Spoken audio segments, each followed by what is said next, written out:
দেশের সকল জাতি গোষ্ঠীকে নিয়ে অন্তর্ভুক্তিমূলক নিরাপদ বাংলাদেশ গড়তে বিএনপি বদ্ধপরিকর বলে মন্তব্য করেছেন বিএনপির ভারপ্রাপ্ত চেয়ারম্যান তারেক রহমান।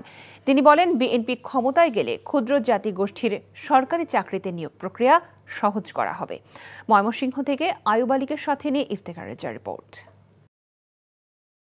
সমতলে বসবাস করা বিভিন্ন জেলার সহস্রাধিক প্রতিনিধির অংশগ্রহণে ময়মনসিংহের টাউন হলে আয়োজন করা হয় জাতীয়তাবাদী ক্ষুদ্র জাতিগোষ্ঠীর সম্মেলন। নেচে গিয়ে বরণ করে নেওয়া হয় বিএনপির ভারপ্রাপ্ত চেয়ারম্যান তারেক রহমানকে। তুলে ধরা হয় ক্ষুদ্র জাতিগোষ্ঠীর ইতিহাস ঐতিহ্য।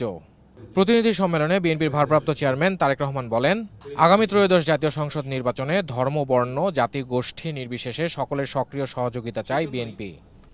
বিএনপি ঘোষিত সকল পরিকল্পনা বাস্তবায়নের জন্য দেশে কর্মসংস্থান এবং কর্মপরিবেশ নিশ্চিত করে দল, মত, ধর্ম, বর্ণ, গোত্র, গোষ্ঠী নির্বিশেষে সবার জন্য একটি নিরাপদ বাংলাদেশ প্রতিষ্ঠার জন্য আসন্ন জাতীয় নির্বাচনে বাংলাদেশ জাতীয়তাবাদী দল বিএনপি আপনাদের সক্রিয় সমর্থন এবং সহযোগিতা চায়।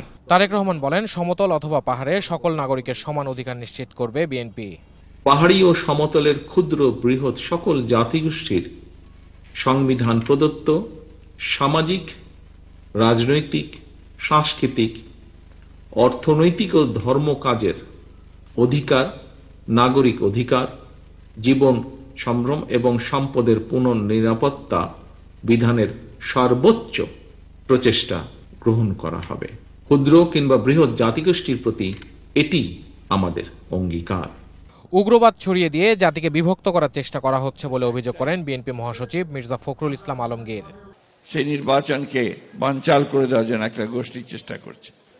আজকে দুঃখের সঙ্গে বলতে হয় যে একটি উগ্রবাদ, তারা বিভিন্ন রকম উগ্রবাদের কথা বলে মানুষকে বিভক্ত করতে চায়, বিভাজন করতে সৃষ্টি করতে চায়। নির্বাচন বানচালের ষড়যন্ত্র যাতে সফল না হয় সেজন্য সবাইকে সতর্ক থাকার আহ্বান জানান বিএনপি মহাসচিব। ইফতেখার রেজা, এনডিভি নিউজ, ময়মনসিংহ। বান্ডেল থাকলে প্রতি সেনমানিতে টাকা বাঁচবে।